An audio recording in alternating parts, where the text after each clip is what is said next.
Hi hello friend, இன்றைக்கி நான் ஒரு குட்டி ஸ்டோரி சொல்லலான்னு வந்திருக்கேன். இந்த ஸ்டோரி நம்ம வாழ்க்கைக்கு பொருத்தமாக இருக்கும் அப்படின்றத நான் நம்புகிறேன். ஓகேங்க, ஸ்டோரிக்குள்ளே போகலாங்களா? ஒரு கிணத்துக்குள்ளே ஒரு தவளை ரொம்ப நாளாக வாழ்ந்துக்கிட்டு இருந்துச்சான்.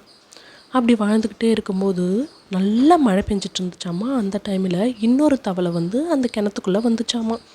அப்போ இந்த பழைய தவளை கேட்டுச்சாமா புது தவளைக்கிட்ட, நீ எங்கேருந்து வர அப்படின்ட்டு கேட்டுச்சாமா. அதுக்கு அந்த புது தவளை சொல்லிச்சு, நான் ஆற்றுலேருந்து வரேன் அப்படின்ட்டு சொல்லிச்சாமா. அதுக்கு இந்த கிணத்து தவளை சொல்லிச்சு, ஆறா, அது எப்படி இருக்கும்? இந்த கிணற விட ரொம்ப பெருசாக இருக்குமா அப்படின்ட்டு கேட்டுச்சாமா இந்த கிணத்து தவளை. அதுக்கு இந்த ஆற்று தவளை சொல்லிச்சு, கிணறா, கிணற விட 4 மடங்கு சேர்த்தாலும் ஒப்பிட முடியாது, அந்த அளவுக்கு பெருசாக இருக்கும் அப்படின்ட்டு ரொம்ப பெருமையாக சொல்லிச்சாமா ஆற்றை பற்றி இந்த ஆற்று தவளை. என்னதான் ஆற்று தவளை சொல்கிறத ஆர்வமாக கேட்டுக்கிட்டு இருந்தாலும் இந்த கிணத்து தவளை அதனுடைய மனசுக்குள்ளே, நீ சொல்கிறது எல்லாமே பொய், இந்த கிணத்தை விட பெருசாக வேறு எங்கே இருக்க போகுது, வேறு எங்கேயும் இருக்கிறதுக்கு வாய்ப்பே இல்லை அப்படின்ட்டு அப்படின்ட்டு மனசுக்குள்ளே முக்கிட்டு அப்படியே நவுந்துருச்சாமா இந்த கிணத்து தவளை.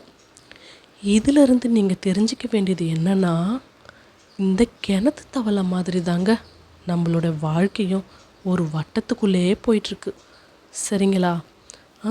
இந்த கிணத்து தவளை வெளியில் பார்த்தா தான் தெரியும் என்ன நடக்குதுன்ட்டு. அந்தமாரி தாங்க நம்மளை சுற்றி ஒரு வட்டத்தை நம்ம போட்டுக்கிறோம். அந்த வட்டத்துக்குள்ளே நம்ம வாழ்ந்துக்கிட்டு இருக்கிறோம். அந்த வட்டத்துலேருந்து நம்ம கொஞ்சம் வெளியில் வந்தால் தாங்க நம்ம எந்த நிலைமையில் எந்த இடத்துல இருக்கோம் அப்படின்ட்டு அது வரைக்கும் நம்மளை நாமளே புரிஞ்சிக்கவே முடியாது. சரிங்களா? நான் அந்த வட்டத்திலேருந்து வெளியில் வந்துட்டேன். யாருன்னா கிணத்து தவளை மாதிரி இருக்கீங்க? கமெண்ட் செக்ஷனில் சொல்லுங்கள். ஓகேங்க, இந்த ஸ்டோரி பிடிச்சிருந்தா லைக் பண்ணி சப்போர்ட் பண்ணுங்கள். பாய்.